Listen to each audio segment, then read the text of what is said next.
Hello everyone, welcome to Nihira Techiees. In this part, let's talk about how to consume the web API in Angular application. So இந்த angular அப்ளிகேஷனில் பார்த்தீங்கன்னா டைரெக்டாக நம்ம data பேஸை வந்து communicate பண்ண முடியாது. ஸோ எக்ஸ்டர்னலாக நம்ம சர்வீசஸ் கன்சியூம் பண்ணுற மாதிரி தான் இருக்கும்.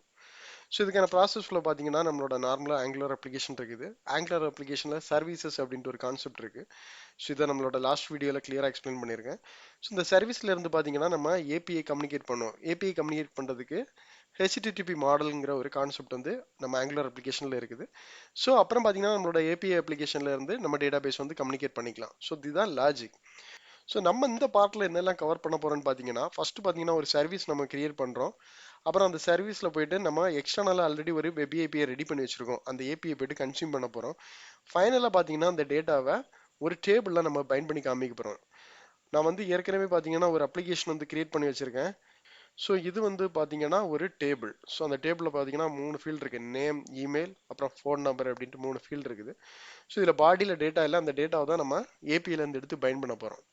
அப்புறம் பார்த்தீங்கன்னா நான் ஒரு சர்வீஸ் வந்து ரெடி பண்ணி வச்சிருக்கேன். ஸோ இதில் நம்ம கன்சியூம் பண்ண போகிற மெத்தட் எதுன்னு பார்த்தீங்கன்னா இந்த கஸ்டமரில் இருக்கக்கூடிய கெட் மெத்தட் தான். ஓகே ஃபைன், அதோட டேட்டாவை பாருங்க.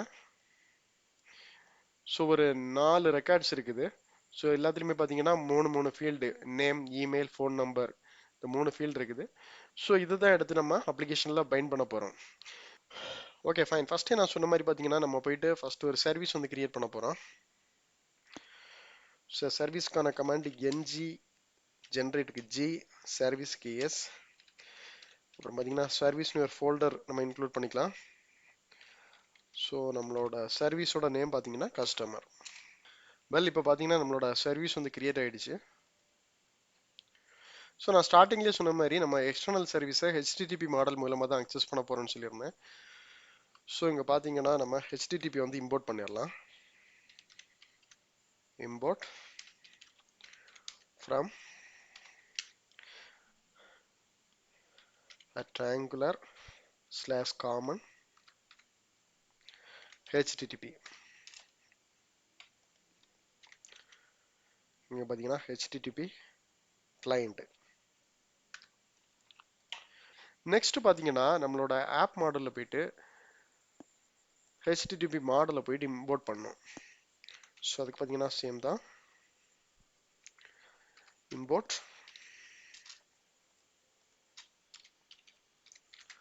From rectangular common /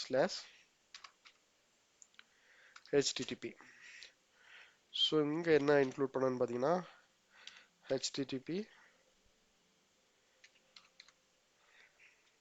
client model. So import பண்ணிட்டு இந்த இம்போர்ட்ல கூட நம்ம ஆட் பண்ணிக்க வேண்டியதான். ஃபைன், இப்போ நம்ம ஆப் காம்பனன்ட்ல பண்ணக்கூடிய சேஞ்சஸ் வந்து கம்ப்ளீட் பண்ணிட்டோம். இப்போ சர்வீஸ்ல பாத்தீங்கன்னா ஜஸ்ட் இம்போர்ட் மட்டும் தான் கம்ப்ளீட் பண்ணியிருக்கோம். இந்த கன்ஸ்ட்ரக்டர்ல பாத்தீங்கன்னா இந்த http client வந்து நம்ம கால் பண்ணிக்கலாம். Just object http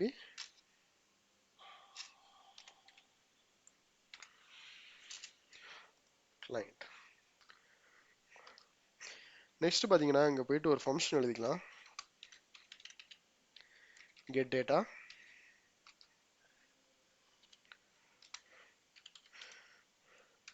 return this dot http dot. So நம்மளோட மெத்தட் என்னன்னு பார்த்தீங்கன்னா கெட் மெத்தட். ஸோ கெட் ஃபைனலாக பார்த்தீங்கன்னா அந்த சர்வீஸோட யூஆர்எல் வந்து இந்த பிளேஸ்ல நம்ம கால் பண்ணோம்.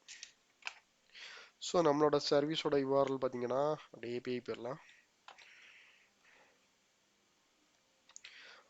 So API / customer. ஸோ இந்த யூஆர்எல் தனியாக எடுத்து செக் பண்ணி பார்த்துடலாம் ஒர்க் ஆகுதான்னுட்டு. ஓகே, நமக்கு டேட்டாஸ் வந்து ஆக்சுவலாக வருது. So no issue. ஸோ போயிட்டு இங்கே ஆட் பண்ணிக்கலாம். இப்போ பார்த்தீங்கன்னா நம்ம சர்வீஸில் வந்து கோடு கம்ப்ளீட் பண்ணிட்டோம். ஸோ இந்த சர்வீஸை போயிட்டு நம்மளோட காம்பனண்ட்ல கால் பண்ணிக்கலாம். ஸோ காம்பனண்ட்ல கஸ்டமர்ஸ் ஃபர்ஸ்ட் வெளியில் டிக்ளேர் பண்ணிப்போம். So data type any. So அடுத்து என்ன பண்ண போறோம்னு பார்த்தீங்கன்னா ஒரு கன்ஸ்ட்ரக்டர் ஒன்று போட்டுக்கலாம். ஸோ அந்த கன்ஸ்ட்ரக்டர்ல நம்ம சர்வீஸை கால் பண்ண போகிறோம். கால் பண்ணுறதுக்கு முன்னாடி ஃபஸ்ட்டு சர்வீஸை இம்போர்ட் பண்ணிக்கலாம். Import from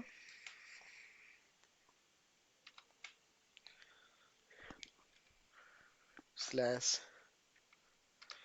services slash customer services. So இங்கேயும் பார்த்தீங்கன்னா கஸ்டமர் சர்வீசஸ் வந்து இன்க்ளூட் பண்ணிக்கலாம். ஃபைன். இப்போ நம்ம கன்ஸ்ட்ரக்டரில் அதுக்கு ஒரு ஆப்ஜெக்ட் கிரியேட் பண்ணிக்கலாம். சர்வீஸுங்கிற மாதிரி நேம் வச்சுருங்க. Okay, customer services. இப்போ இதை நம்ம அக்சஸ் பண்ணுறதுக்கு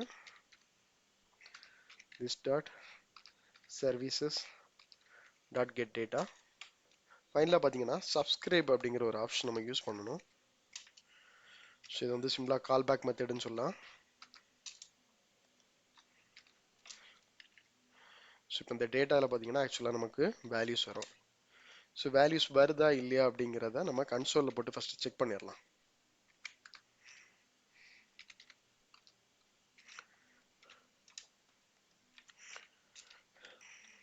ஸோ இப்போ கன்சோலில் ஜஸ்ட் ரீஃப்ரெஷ் பண்ணிக்கிறேன்.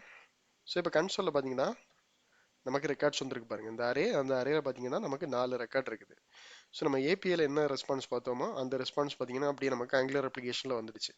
ஸோ நெக்ஸ்ட் என்ன பண்ண போறோம்னா இந்த டேட்டாவை எடுத்துட்டு நம்ம இந்த டேபிளுக்கு பைண்ட் பண்ண போறோம். என்ன டேட்டா கன்சோல்ல நம்ம பார்த்தோமோ அந்த டேட்டாவை போயிட்டு அப்படியே இந்த கஸ்டமர்ஸ்க்கு வந்து அசைன் பண்ணிடலாம்.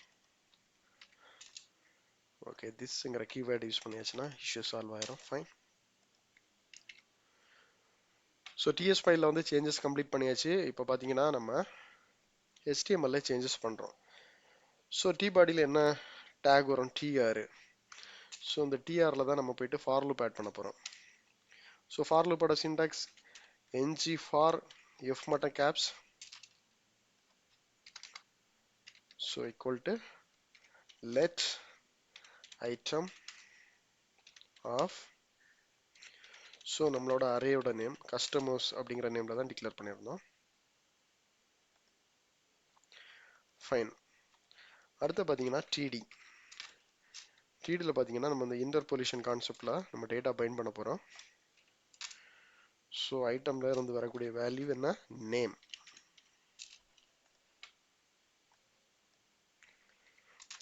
ஸோ நம்ம என்ன 2 ஃபீல்டு கூட நம்ம பைண்ட் பண்ணோம்? ஒன்று இமெயில், அப்புறம் இன்னொன்று பார்த்தீங்கன்னா ஃபோன். ஸோ எல்லாமே ஸ்மால் லெட்டரில் தான் ஆட் பண்ணியிருந்தேன். ஸோ அதனால தான் பார்க்காம டைப் பண்ணிட்டு இருக்கேன். ஸோ கேப் ஸ்மால் இஷ்யூ எதுவும் வரக்கூடாது. ஓகே ஃபைன், நம்ம ஆட் பண்ணியாச்சு. இப்போ அவுட்புட் பார்த்துடலாம். Okay super. ஸோ இப்போ பாருங்க டேபிளில் ஆக்சுவலாக நம்ம என்ன 4 டேட்டா வச்சிருக்கோமோ அந்த டேட்டா வந்து அப்படியே நமக்கு ரெஸ்பான்ஸ் ஆயிருக்கு. Email, phone number. ஸோ இந்த மாதிரி நம்ம ரியல் டைமில் எந்த ஒரு ஏபிஐ வேணாலும் நம்ம கெட் மெத்தட் மூலமாட்டு கன்சியூம் பண்ணிக்கலாம். ஸோ நம்மளோட அடுத்த வீடியோவில் பார்த்தீங்கன்னா போஸ்ட் மெத்தட் வந்து எப்படி யூஸ் பண்ணுறது. ஸோ நார்மலாக போஸ்ட் மெத்தட் வந்து எந்த மாதிரி சினாரியோக்கு வரும், kind of new record add பண்ணுற மாதிரி சினாரியோ வரும். ஸோ அதை நம்மளோட நெக்ஸ்ட் வீடியோவில் டீட்டெயிலாக பார்க்கலாம். ஸோ ஹோப்லி இந்த வீடியோ உங்களுக்கு அண்டர்ஸ்டாண்ட் ஆகிருக்கு நம்புறேன். இதில் ஏதாவது டவுட்ஸ் இல்லை கிளாரிஃபிகேஷன் இருந்துச்சுன்னா நம்மளோட கமெண்ட் பாக்ஸில் வந்து போஸ்ட் பண்ணுங்கள்.